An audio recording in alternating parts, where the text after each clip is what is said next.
Hi everyone and welcome to a new Lost Ark video. I'm Koshido and today we are going to talk about the PvP build for the Sorceress. But first a little disclaimer, everything you find in this video is a collection of informations gathered through internet and processed by my own personal opinion. So don't take everything as it is, feel free to experiment with builds and skills. Before watching the skill builds, it's very important to have clear in mind which is the role of the sorcerer, especially in 3v3, and how to counter a sorcerer. You can grab a copy of the Lost Ark PvP compendium in the link down in the description, and I also have a video talking about the content of that document. So the sorcerer is a DPS engager. She has a low defense, low self-peel, and relies on teammates. She has a long range, good catches, and good damage. She has a very good sustained damage, not really burst damage like other classes. She is weak to rushes.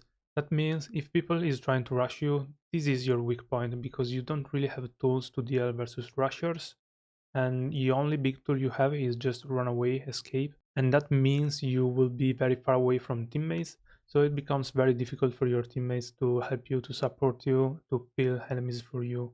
And that's why she relies on teammates, because they need to do peeling for you, so you can do a lot of damage to enemies. With that in mind, let's look at the PvP build. So the sorcerer in PvP is a long range DPS and the playstyle usually revolves around long range catches and damage follow-ups. The sorceress also has a very high damage but with long cast spells, and that spells are only usable with the identity in PvP. So as a quick reference, here I have some skills with their roles. So for example, we have Squall, which is a hard CC option. We have Tsunami and Gravity hard CC option, used to counter people in melee range, so when they rush to you. We have Inferno, which is a long range CC, is very quick, always take enemies off guard. We have Punishing Strike and Elemental Reaction, Esoteric Reaction, which are damaging skills. We have Lightning Vortex and Frost Call, which are catching skills. I will explain more later when we talk about combos. So there are two main builds for the sorcerers in PvP. One is meta, is widely used in Korea and Russia, and it works very well. The other is called Doomsday and is kind of off meta. The meta build relies on mostly instant cast spells. So as mentioned in the beginning, we have long range catches like Lightning Vortex and Frost Call, and we have damaging spells like Punishing Strike and Esoteric Reaction to deal damage. The idea is to catch people and then follow up with the damage. So CC damage, pretty simple. The second build is considered off meta because the long cast time is exposing you a lot to the enemies. So if the enemies know very well how to play, or if your teammates are not very good at peeling for you, you will be in a serious trouble. You won't be able to cast those long casting spells.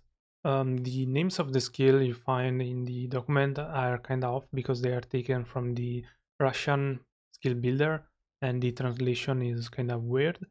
But you can look at the images to see which skill is which. And also at the end I have a section with the correct translation.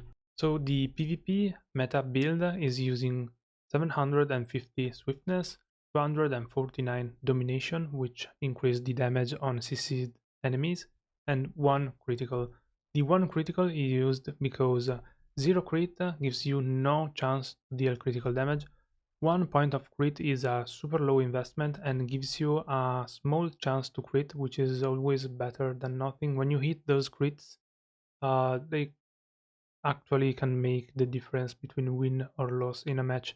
So 1 point is always taken for this reason. So let's look at the skills in detail. We are using Inferno 212, per pillar creation speed, very good. Here we have more damage. Here we have ready attack, shortens and damage. So this makes the skill very quick and deadly. Then we have Lightning Vortex, which is our catch. We are using Paralyze and AoE Reduce. Then we are using Punishing Strike 211. We are using MP cost reduction because in PvP MP is an issue. We are using this to change the skill, so now is not an big AoE, but it deals damage in a line in front of you. uh, is 16 meters long, and also he has a little bit boost of damage. And this is the synergy with your identity, so it increases the damage when you are using it with your the identity up, with the Z up. Then we are using Seraphic Hail, which is Tsunami in the document. We are using cooldown reduction. This is a 18 seconds cooldown, with this is 14 seconds. Then we have additional explosion that will increase the damage and knock foes back. And then we are using Red Hail, which burns foes to deal more damage and also does a knockdown. Then we are using Frost Call, which is another catch. So we are using Chill to slow down the opponent to be able us to follow up with another CC or with some damage. We are using Unstable Rule, which transforms the skill from a holding skill to a point skill. This will create a sphere similar to the Lightning Vortex, but frost to the point for 2 seconds.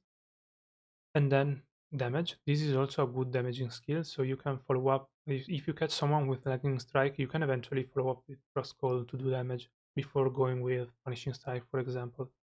We will talk more about this later. Then we have Squall, which is our long range stun and is Gust in the document. We are using it with MP reduction, Lightning Whirlwind, which is the perk that actually transforms Squall into a stun, dealing electrocution for 4 seconds, and the Whipping Wind for more attack length and also damage. This is dealing a good amount of damage also. Next, we are using Reverse Gravity, which is a melee range stun, very useful to deal versus rushers.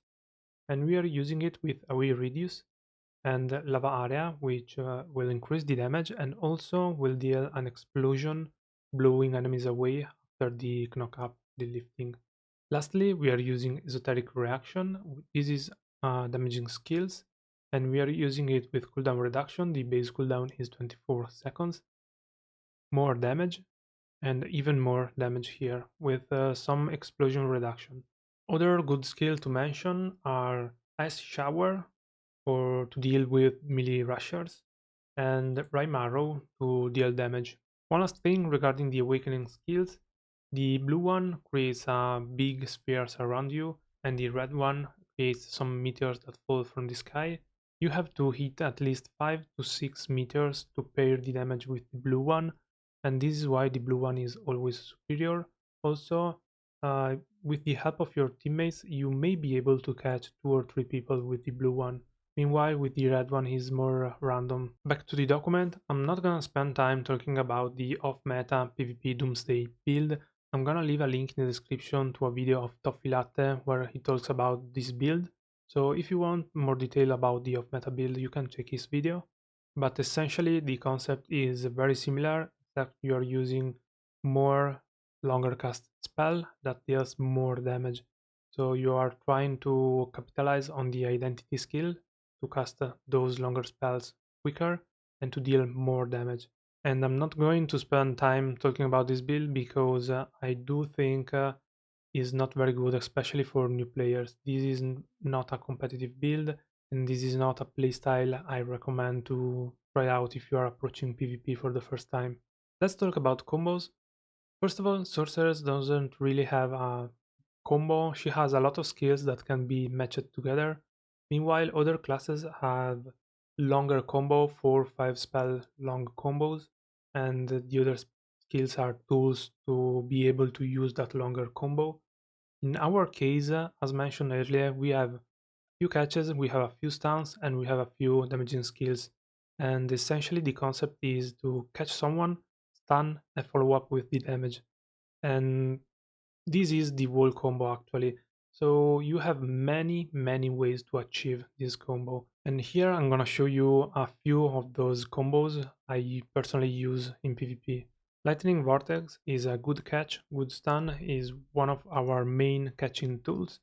So when you hit someone with Lightning Vortex, you can follow up with Punishing Strike, Inferno, or Esoteric Reaction to do more damage. You can also follow up with Seraphic Hail to keep the target stun, adding more damage. and then follow up with Punishing Strike or eventually Inferno or Esoteric Reaction. This is the whole concept right here.